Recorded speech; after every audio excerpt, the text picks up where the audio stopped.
حضرت ہاشم آپ کے پردادا مدینہ میں گئے ہوئے ہیں تجارت کی غرض سے۔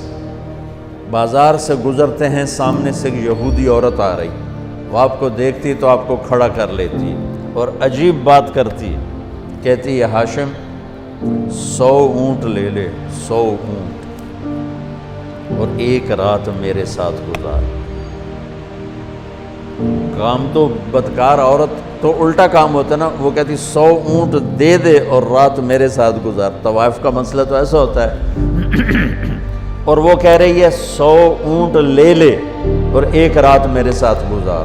وہ حیران پریشان ہو گئے، کہنے لگے بی بی تو مجھے زنا کی دعوت دیتی ہے، میں سردار عزت دار آدمی ہوں، میں یہ کام نہیں کر سکتا۔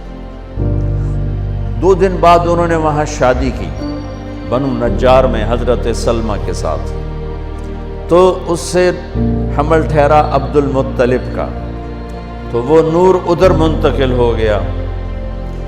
چند دن گزرے، بازار سے جا رہے تھے، وہ عورت آگے سے آ رہی تھی، تو آپ نے اس کو کھڑا کر لیا اور فرمایا بی بی تو مجھے گناہ کی دعوت دیتی ہے تو حلال کریں اور شادی کر لیتے ہیں۔ تو اس نے یوں دیکھا اور کہنے لگی ہاشم مجھے غلط نہ سمجھنا، میں کوئی بازاری عورت نہیں ہوں، عزت دار ہوں۔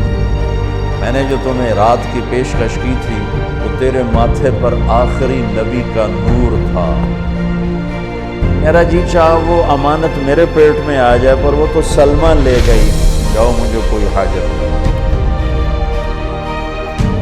یہ واقعہ آپ کے باپ کے ساتھ پیش آئے۔ حضرت عبداللہ بازار میں تشریف لے جا رہے ہیں تو ایک عورت نے آپ کو دیکھا تو کہنے لگی عبداللہ تیری جان بچانے میں 100 اونٹ لگے تھے، تو وہ 100 اونٹ میں دیتی ہوں تو تم ایک رات میرے ساتھ گزارو۔ جو پیشکش دادے کو ہوئی وہ پوتے کو ہوئی۔ 100 اونٹ تیری جان بچانے پہ لگے تھے۔ وہ جان بچانے پہ کیسے لگے تھے؟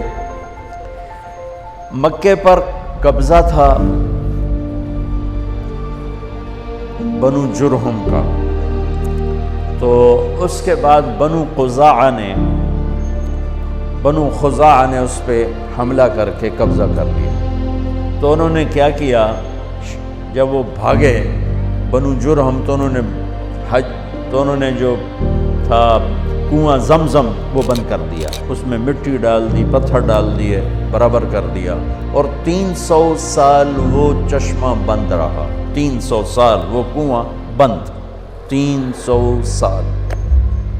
جب حضرت عبد المطلب مکے کے سردار بنے حضرت ہاشم کے انتقال کے بعد، تو